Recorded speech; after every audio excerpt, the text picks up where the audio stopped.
이제 하나님의 말씀을 보겠습니다. 성경 말씀은 사도행전 10장 44절에서부터 48절까지의 말씀입니다. 사도행전 10장 44절에서부터 48절, 신약성경 206면이 되겠습니다. 사도행전 10장 44절에서부터 48절까지의 말씀, 신약성경 206면입니다. 제가 이 계시된 하나님의 말씀을 봉독합니다. 베드로가 이 말을 할 때에 성령이 말씀 듣는 모든 사람에게 내려오시니 베드로와 함께 온 할례 받은 신자들이 이방인들에게도 성령 부어 주심으로 말미암아 놀라니 이는 방언을 말하며 하나님 높임을 들음이러라. 이에 베드로가 이르되 이 사람들이 우리와 같이 성령을 받았으니 누가 능히 물로 세례 베품을 금하리요 하고 명하여 예수 그리스도의 이름으로 세례를 베풀라 하니라. 그들이 베드로에게 며칠 더 머물기를 청하니라. 아멘. 여러분,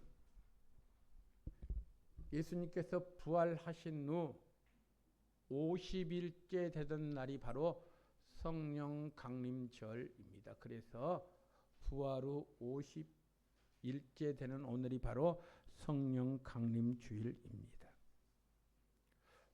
성령 강림주일에 대한 자세한 내용은 주보 안에 게재되었습니다. 여러분 참조하시기 바랍니다. 그럼 우리가 성령 강림주일을 맞이해서 우리가 성령 충만해야 하는데 어떻게 하면 성령 충만할 수 있는가? 그 방법과 그 결과에 대해서 우리가 오늘 말씀을 통해서 은혜 받고 우리 모두가 다 성령 충만한 성도들이 되기를 간절히 원하는 마음에서 오늘 사도행전 10장 44절에서부터 48절까지의 말씀을 본문으로 정했습니다.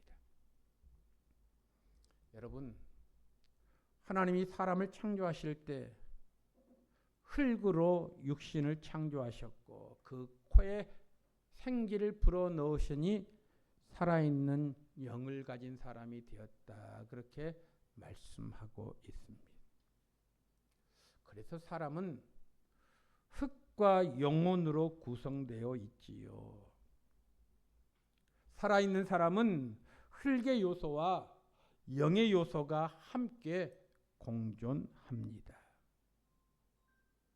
사람이 죽었다라는 것은 몸과 영이 따로 분리된 상태로 돌아간 것입니다. 그래서 우리나라 말에 사람이 죽으면 돌아가셨다라고 말하는데 그것은 흙으로 되돌아갔다라는 말입니다. 그런데 성경은 이것을 다르게 표현합니다. 육적인 요새의 사람을 성경에서는 겉사람이라고 말합니다. 그리고 영적인 요새의 사람을 속사람이라고 말하면서 신령한 사람이라고 부르기도 하지요. 저와 여러분들에게는요, 겉사람과 속사람이 있습니다. 겉사람과 속사람 가운데 어느 것이 더 강하게 나의 삶의 모습에서 드러납니까? 예수님 이후에 가장 위대한 사도라고 말하는 사도 바울도요, 이 문제를 두고서 수없는 깊은 고민에 빠질 때가 한두 번이 아니었습니다. 가장 위대한 사도라고 말하는 이 바울이요, 어떤 고백을 했는 줄 아십니까? 우리요 하등에 탈을 바가 없는 고백을 했습니다. 로마서 7장 21절에서부터 24절까지 말씀을 한번 보실래요? 이렇게 말합니다. 그러므로 내가 한 법을 깨달았노니 곧 선을 행하기 원하는 나에게 악이 함께 공존한다. 여러분, 신령한 사람임에도 불구하고 나에게 악이 함께 있는 것이라 그렇게 이야기합니다. 그러면서 22절 말씀 보실래요? 내 속사람으로는 하나님의 법을 즐거워하되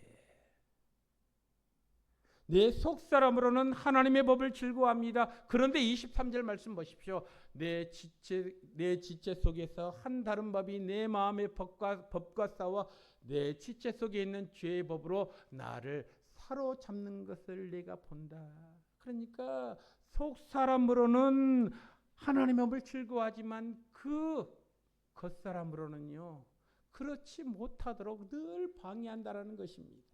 그래서 선거하기 내 심령 속에서 내 마음 속에서 늘 다툰다는 것입니다. 싸운다는 것입니다.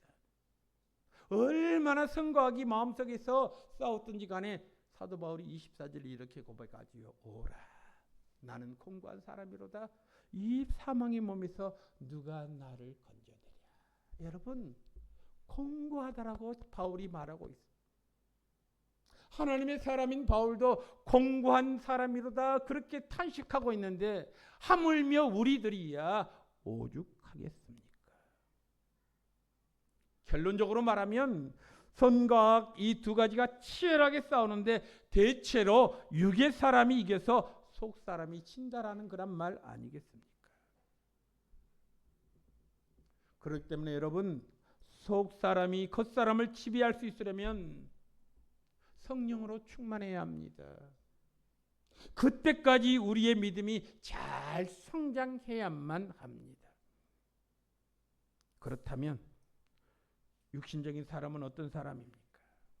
겉사람은 어떤 사람입니까? 쾌락적인 사람입니다. 현실적인 것에서만 행복을 찾으려고 합니다. 눈에 보이는 것이 다라고 생각하는 사람이 바로 겉사람입니다. 속 사람은 어떤 사람입니까? 영적인 사람은 어떤 사람입니까? 내세적인 사람입니다. 영원한 곳에서 행복을 찾으려고 합니다. 다시 말하면 영적인 사람은 하나님과의 관계를 늘 생각하면서 삶을 삽니다. 내가 이런 일을 하는 데 있어서 하나님께서 어떻게 평가하실까 생각합니다. 여러분, 오늘 여러분 모두가 다 성령 충만한 사람이 되기를 주님의 이름으로 축원합니다. 성령 충만합시다. 그러면 어떻게 해야 우리가 성령 충만합니까? 그 방법을 알아야 우리가 성령 충만하기 위해서 노력할 것 아니겠습니까? 어떻게 하면 성령 충만할 수 있습니까? 성령 충만하면 어떤 결과가 있습니까? 자, 그렇기 때문에 오늘 이 시간 우리가 성령 강림 주일을 맞이해서 성령 충만이 어떻게 임하고 그 결과가 무엇인가를 오늘 말씀을 통해서 다시 한번 믿음을 재정립하는 복된 시간이 되기를 간절히 원합니다. 그 첫째입니다. 성령은 말씀을 들을 때에 우리에게 임한다라는 사실. 성령은 말씀을 들을 때 어떤 말씀입니까? 하나님의 말씀입니다. 세상에 잡다한 말이 아닙니다. 하나님의 말씀을 들을 때에 우리에게 성령이 임한다라는 사실입니다. 오늘 본문 말씀 보실래요? 10장 44절 말씀 보니까 이렇게 기록이 되어 있습니다. 베드로가 이 말을 할 때 성령이 말씀을 듣는 모든 사람에게 내려오셨다 그렇게 말씀하고 있습니다. 베드로가 이 말을 할 때라는 말은 베드로가 설교를 할 때라는 말입니다. 여러분, 성령의 임재와 성령의 충만의 역사는 하나님의 말씀이 선포되고 들려질 때에 임한다라는 사실이지요. 그렇다면 바울이 설교한 내용이 무엇입니까? 바울이 많은 사람 앞에서 설교한 내용이 무엇입니까? 예수님께서 우리의 죄를 위해서 십자가에 달려 돌아가셨습니다. 돌아가신 후에 3일 만에 다시금 살아나셨습니다. 나의 죄 문제를 해결하기 위해서 주님께서 친히 십자가에 달려 돌아가셨습니다. 뿐만 아니라 살아나신 후에 산자와 죽은 자의 재판장으로 구름을 타고 다시금 이 세상에 오실 것입니다. 이 세상에 다시 오실 주님을 우리가 학수고대 기대합니다 라는 것에 대해서 베드로가 지금 설교합니다. 베드로가 한마디로 말해서 예수 그리스도에 대해서 설교할 때에 거기 함께 모였던 모든 자들에게 성령의 충만한 역사가 있었다라는 말씀이지요. 그렇기 때문에 그리스도의 복음이 전해지고 그 복음을 듣게 되면 성령은 우리 속에 임재하셔서 우리를 충만하게 하신다라는 말씀입니다. 여러분 그렇습니다. 성령은 말씀을 들을 때 우리에게 임하는 것입니다. 뿐만 아니라 성경을 또 살펴보면요, 성령 충만을 받는 몇 가지 경우가 있습니다. 기도할 때 성령 충만이 임했습니다. 사도행전 2장에 보면 오순절 다락방에서 제자들이 모였습니다. 그들이 간절한 마음으로 기도했습니다. 간절한 마음으로 기도하니 성령이 임했습니다. 성령이 강림하셔서 그들 속에 120여 명의 성도들 속에 임하셨다. 그들 속에 충만하셨다라고 말씀하고 있습니다. 그러니까 기도할 때 성령이 임합니다.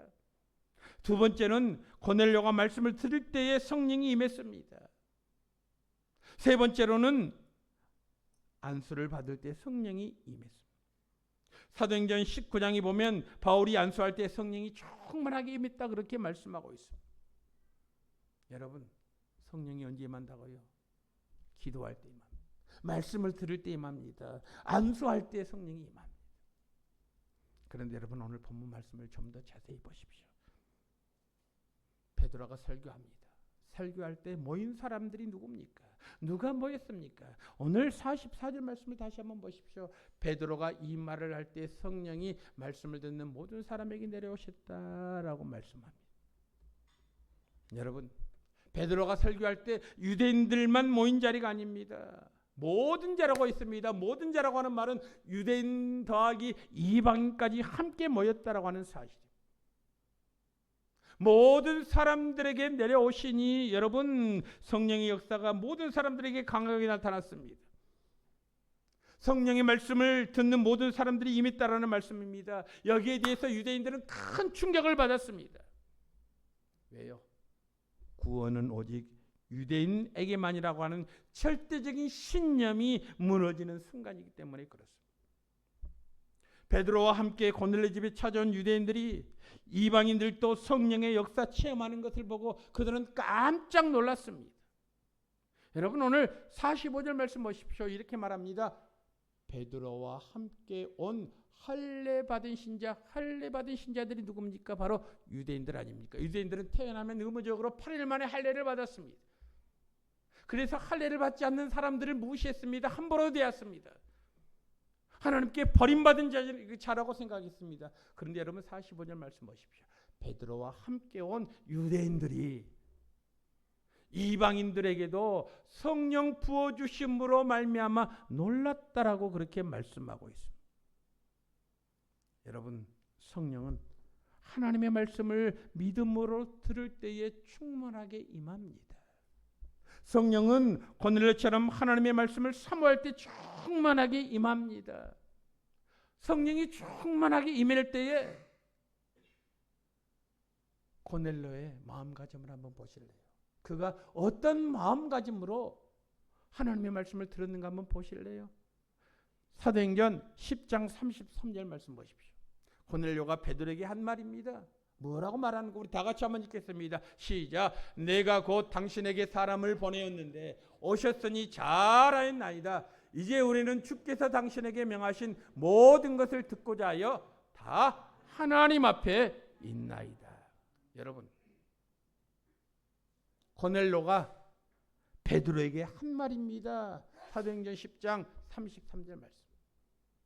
그런데 고넬료가 지금 베드로에게 한 말이 누구 앞에 있다라고 지금 말하고 있습니까?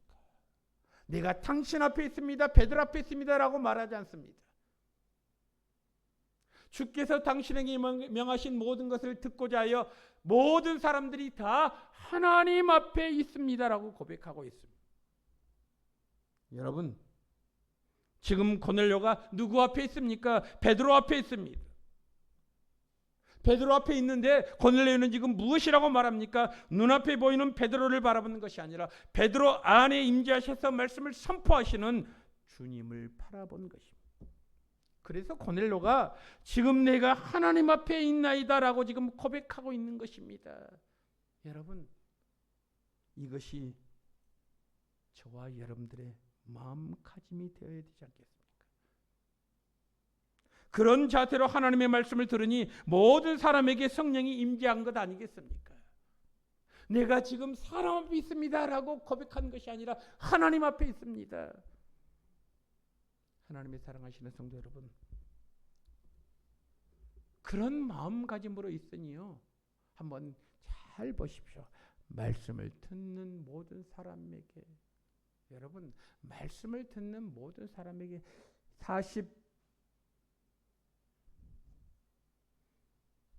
44절 말씀을 보십시오. 44절 베드로가 이 말을 할 때 성령이 말씀을 듣는 모든 사람에게, 이 말이 우리가 주의해야 합니다. 말씀을 들으면 믿음이 생깁니다.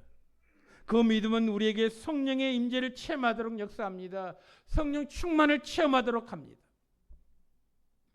그런데 우리가 말씀을 듣지 못합니다. 말씀을 들으려고 하지 않습니다. 설교를 평가하려고 합니다. 설교를 평가하려고 하니 사모함이 없습니다. 감독관처럼 비판합니다. 잘못된 부분만 찾아내려고 합니다. 여러분, 그렇기 때문에 성령으로 우리가 충만하기를 원한다면 고넬료처럼 겸손한 믿음으로 말씀을 사모해야 합니다.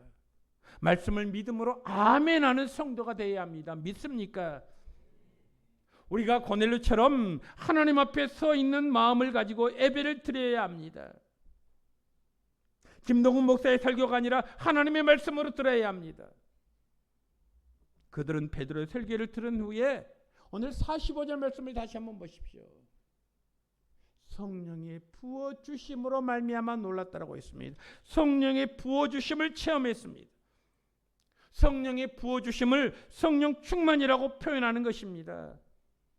그것을 사람의 말로 다 설명할 수 없어서 그냥 부어주심이라고 말한 것뿐입니다. 중요한 것은 말씀을 듣는 모든 사람에게 성령이 충만히 임했다라고 하는 사실입니다. 하나님의 사랑하시는 성도 여러분, 저와 여러분들도 이 말씀을 듣는 이 시간이 성령으로 충만하기를 주님의 이름으로 축복합니다. 내가 하나님 앞에 서 있습니다. 제가 설교를 준비할 때도 제가 사람을 놓고 설교하는 것이 아니라 내가 하나님 앞에 설교합니다. 말씀을 듣는 여러분들도 김동훈 목사의 설교를 듣는 것이 아니라 내가 하나님의 말씀을 듣는다, 그런 마음가짐이 중요한 것 아니겠습니까? 자, 거기에 있는 모든 사람들이 성령으로 충만했습니다. 그럼 성령 충만의 결과가 무엇입니까? 성령 충만하면 나타나는 결과가 무엇입니까? 성령 충만에 나타나는 결과가요, 하나님을 높이는 것입니다. 하나님을 높이는 것이 바로 성령 충만의 결과라는 것입니다. 성도가 성령으로 충만하지 못할 때 교회 안에 오해가 생깁니다. 교회 안에 갈등이 생깁니다. 분쟁이 있게 됩니다. 남의 이야기를 좋게 하지 못합니다. 남의 이야기를 함부로 말합니다. 이것은 다 성령으로 충만하지 못했기 때문에 생기는 것 아니겠습니까? 성령으로 충만하지 못하다라는 말은 자아로 충만했다라는 말입니다. 자기 자아로 충만하기 때문에 남을 볼 때에 자기 중심적으로 그 사람을 보게 됩니다. 그렇게 되면 내 속에 있는 죄악의 모든 증상들이 나타나서 죄를 범합니다. 남을 비방하고 정죄합니다. 남에게 책임을 전가합니다. 여러분, 그 사람이 성령 충만한 사람인가 자아 충만한 사람인가 어떻게 구분할 수가 있습니까? 자아로 충만하면 나타나는 증상이 있습니다. 그 증상이 무엇인 줄 아십니까? 기쁨이 사라집니다. 자아 충만하면 자기가 최고이기 때문에 남들을 미워합니다. 나보다 더 잘하는 사람들이 싫어집니다. 열등의식 속에서 고통을 겪습니다. 그 원인이 자기로 충만하기 때문에 그렇습니다. 자아 충만한 사람은 모든 것이 다 자기가 기준입니다. 자기에게 유익하면 선입니다. 자기에게 손해이면 악입니다. 자기가 기분 좋으면 남들도 기분이 좋아하는 것처럼 보입니다. 자기가 기분이 나쁘면 남들도 다 그런 줄 압니다. 그러나 성령으로 충만하면 자기를 벗어나서 하나님을 높이는 것입니다. 하나님을 높이는 것입니다. 이것이 바로 성령 충만한 사람의 증표입니다. 오늘 본문 10장 46절 말씀 보십시오. 이렇게 기록이 되어 있습니다. 성령 충만하니까요, 이는 방언을 말하며 하나님 높임을 들음이러라. 하나님을 높였다라는 것입니다. 방언을 말하며 하나님 높임을 들음이러라, 그렇게 말씀하고, 여기서 방언이라는 말은 쉽게 말하면 사투리라는 말입니다. 사투리. 방언으로 기도하고 방언으로 하나님의 말씀을 증거도 한다는 것은 전혀 알지 못했던 말로 기도하고 전혀 알지 못했던 말로 전도한다라는 것입니다. 방언하면 사도행전 2장 말씀이 생각납니다. 사도행전 2장에 보면 오순절에 임한 성령의 역사는 방언의 역사가 많았습니다. 얼마나 방언의 역사가 뚜렷하게 나타나는지 모릅니다. 사도행전 2장 4절에서부터 8절 말씀 보십시오. 얼마나 방언의 역사가 나타나는지 모릅니다. 자, 그들이 다 성령의 충만함을 받았습니다. 성령이 말하게 하심을 따라서 다른 언어로 말하기를 시작했다. 그때 경건한 유대인들이 천하 각국으로부터 와서 예루살렘에 머물러 있더니 이 소리가 나며 큰 무리가 모여 각각 자기의 방언으로 제자들이 말하는 것을 듣고 소동하여 자기의 6절 자기의 방언으로 자기의 말로 제자들이 말하는 것을 듣고 소동하여 7절 다 놀라 신기하게 여겨 이르되 보라 이 말하는 사람들이 다 갈릴리 사람 아니냐 우리가 각 사람이 난곳 방언으로 듣게 되는 것이 어찌 됨이냐. 여러분 이 사도행전 2장 4절에서부터 8절까지 말씀을 한마디로 말하면 이렇습니다. 오늘 난곳 방언이라고 있습니다. 8절 우리가 각 사람이 난곳 방언이라고 있습니다. 여기서 난곳 방언은 자기들이 태어난 나라를 말합니다.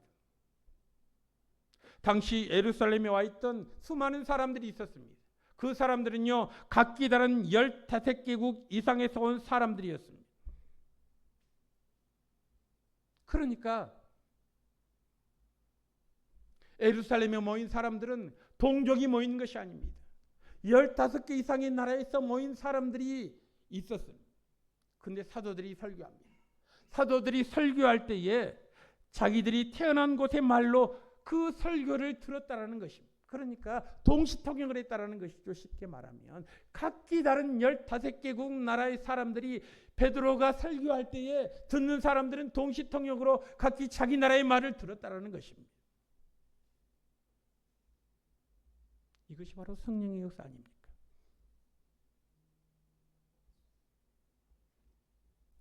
오늘 본문 10장에서 말하는 방언 자세한 설명이 없어서 어떤 방언인지 잘 알 수 없습니다. 그런데요 중요한 것이었습니다. 그 방언을 통해서 하나님을 높였다라는 것입니다. 여러분 성령으로 충만할 때 가장 큰 목적이 무엇입니까? 하나님을 높이는 것입니다. 베드로가 설교할 때 듣는 사람들에게 놀라운 은혜가 있었습니다. 그때 그 말씀을 듣던 사람들이 다 성령으로 충만해서 하나님을 높였다 그렇게 성경은 밝히고 있습니다. 방언이란 자기 자랑을 위해서 주신 것이 아닙니다. 방언하면 능력 있는 사람처럼 착각합니다. 방언하면 자기가 대단한 사람인 양 교만을 부리는 사람도 있습니다. 그런 사람은 그 방언이 진짜인가를 한번 살펴보아야 합니다. 방언 중에 가장 권장할 만한 방언이 있습니다. 하나님을 높이는 새 방언입니다. 하나님을 높이는 새 방언.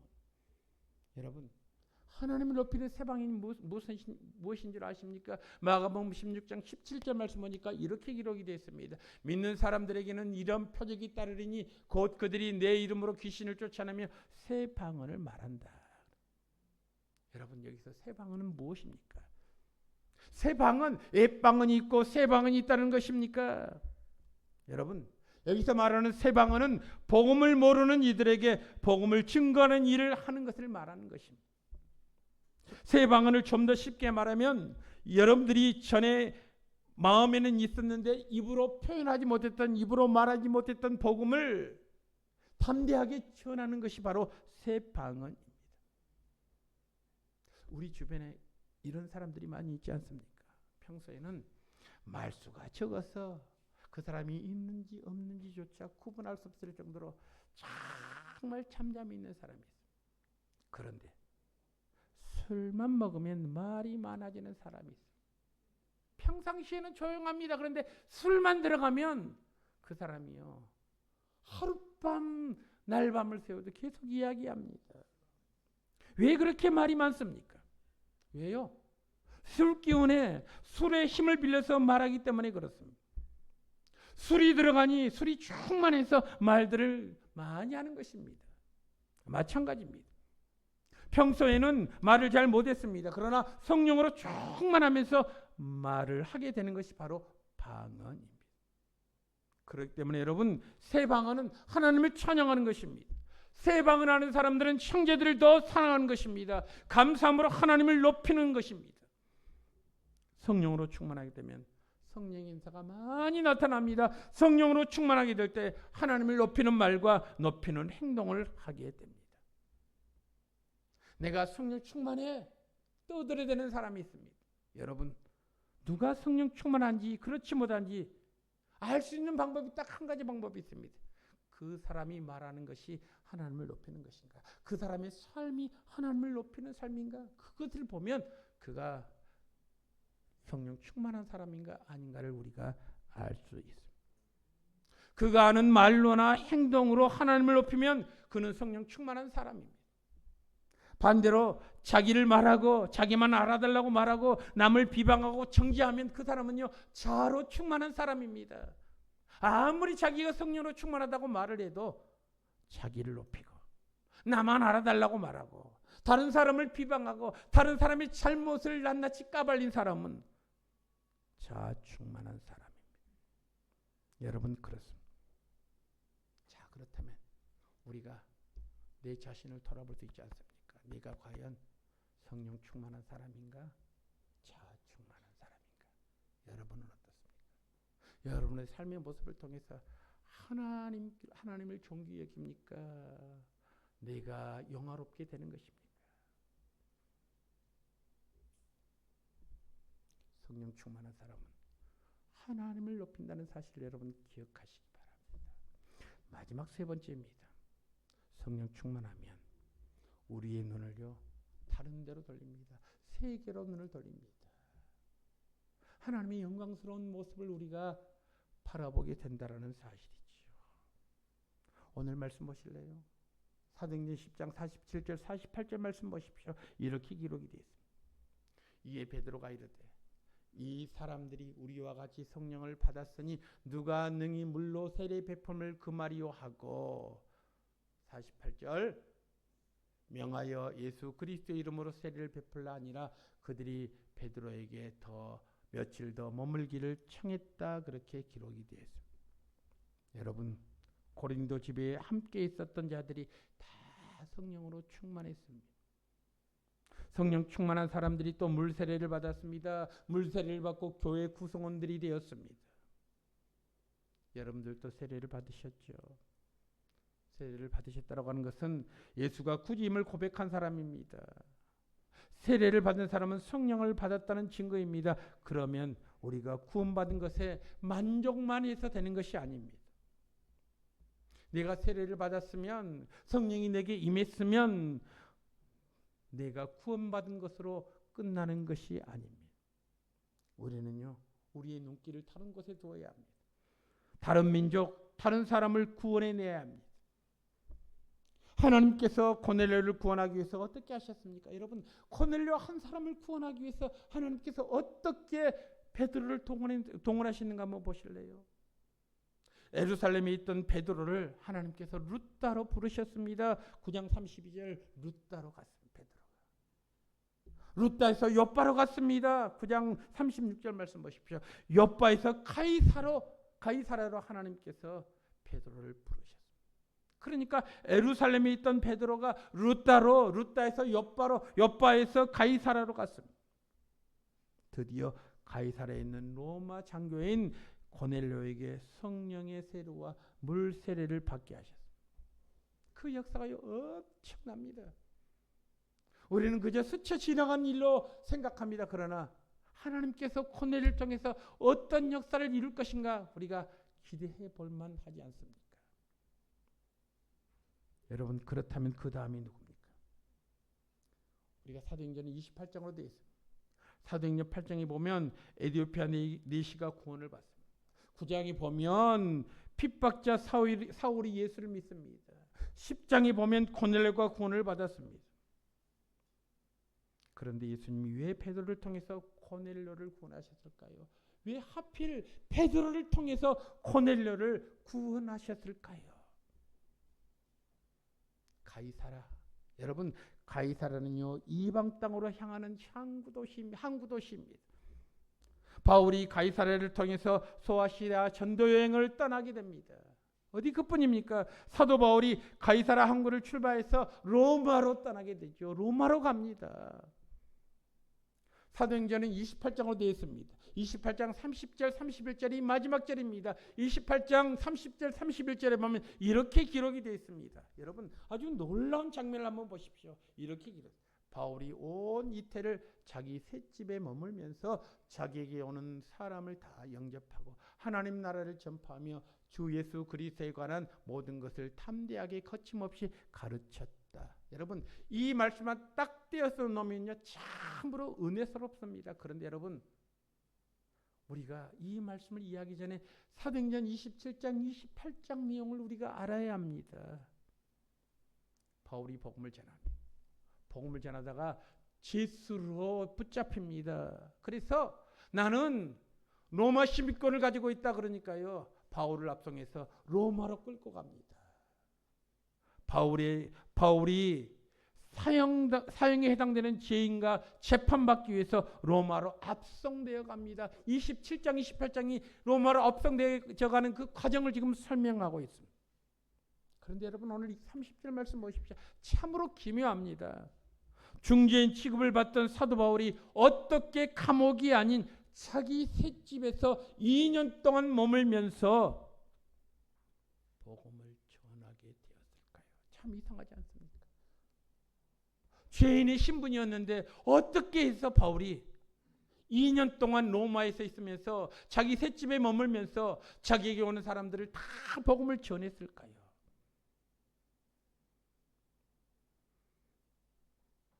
성경학자들은 그렇게 된 배경이 고넬료라는 것입니다. 고넬료 때문에 그렇게 되었다는 것입니다. 그럼 어떻게 이런 일이 가능했을까요? 제가 성지순례 할 때 가이드로부터 들은 이야기입니다. 가이드로부터 들은 이야기 때문에 사실이 아닐 수도 있습니다. 그러나 로마 백부장 고넬료라면 그것이 가능했겠다라고 생각이 듭니다. 여러분, 고넬료가 성령 체험을 했습니다. 세례를 받았습니다. 그리고 때가 되면 다시금 로마로 귀환했습니다. 로마로 귀환한 고넬료가 로마에서 그냥 있지 않았을 것입니다.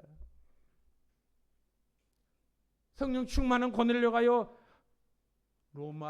로마 복음화 되기를 고넬료가 간절히 원했을 것이, 이것이 하나님의 마음임을 알았을 것입니다. 그래서 베드로를 통해서 고넬료가 구원을 받았습니다. 그 받은 구원에 감격해서 지금 바울이 죄수의 신분으로 로마로 압송되어 가서 로마 아그리파 왕 앞에서 지금 재판을 받는 그 과정 속에 있는데, 그 과정 속에 하나님께서 역사하셔서 2년 동안 자기 셋집에 머물면서 복음을 전하게 되었다. 이것이 사도행전 28장 마지막 30절 31절 말씀 아닙니까? 그래서 그것으로 끝이 납니다. 사도행전 28장이. 여러분, 고넬료를 성령으로 충만하게 해서 일꾼으로 만드신 분이 바로 하나님이라고 하는 사실. 그 결과 로마는 기독교 국가가 되었습니다. 로마를 거쳐서 온 유럽이 복음화되었습니다. 그 복음이 한국에까지 왔습니다. 그리고 우리가 구원을 받았습니다. 여러분, 주님의 간절한 소망이 있습니다. 그 소망이 무엇입니까? 온 세계 만민에게 복음이 전파되는 것입니다. 그래서 성령께서 복음을 들고 나가도록 사람들을 변화시키는 것입니다. 그렇기 때문에 여러분, 내 속에요, 성령이 임재하심을 믿어야 합니다. 하나님께서는 지금도 찾고 계십니다. 어떤 자를 찾고 계십니까? 성령으로 충만한 복음의 증인들을 찾고 계십니다. 이 복음의 증인들이 바로 저요, 바로 여러분들이어야 합니다. 오늘은 성령 강림 주일입니다. 여러분, 내가 자아로 충만했다면 다시금 말씀 속에서 선포된 말씀을 통해서, 기도를 통해서, 안수를 통해서 우리가 성령 충만함을 입어서 나에게 맡겨진 사명을 믿음으로 잘 감당하고 그 일을 잘 감당함으로 말미암아 하나님을 높이는, 하나님 앞에 영광 돌리는, 이것이 성령 충만한 자의 올바른 태도라는 사실을 다시 한번 기억하면서, 하나님 그렇습니다. 내가 성령님의 인도하심을 받는 거룩한 자로서 늘 성령 충만하여 하나님과 동행하고 나의 삶의 모습을 통해서 그리스도가 총귀 여기는, 그리스도가 높여지는 놀라운 역사가 나를 통해서 일어날 수 있도록 은혜를 베풀어 주옵소서라고 하는 믿음의 고백과 다짐이 우리 성도들에게 있기를 주님의 이름으로 축복합니다. 기도하겠습니다. 하나님 아버지 감사합니다. 은혜 다하여 주시니 감사합니다. 하나님 아버지, 주의 은혜 가운데서 오늘 성령 강림 주일을 맞이해서 우리가 성령 충만해야 하는데 어떻게 성령 충만할 수 있습니까? 우리가 말씀을 들을 때 성령 충만할 수 있습니다. 기도할 때 성령 충만합니다. 안수 받을 때 성령 충만합니다. 성령 충만 받은 후에 나타나는 현상이 무엇입니까? 하나님을 높이는 것입니다. 이것이 바로 성령 충만한 자에게 나타나는 결과임을 말씀을 통해서 깨닫게 하시니 감사합니다. 하나님 아버지, 간절히 기도드리는 주의 은혜 가운데서 우리가 삶을 살아나갈 때 조금 더 부족함이 없도록 인도하옵시고 믿음 안에서 승리하는 복된 자의 삶이 되게 하여 주옵소서. 예수님의 이름으로 기도하옵나이다. 아멘.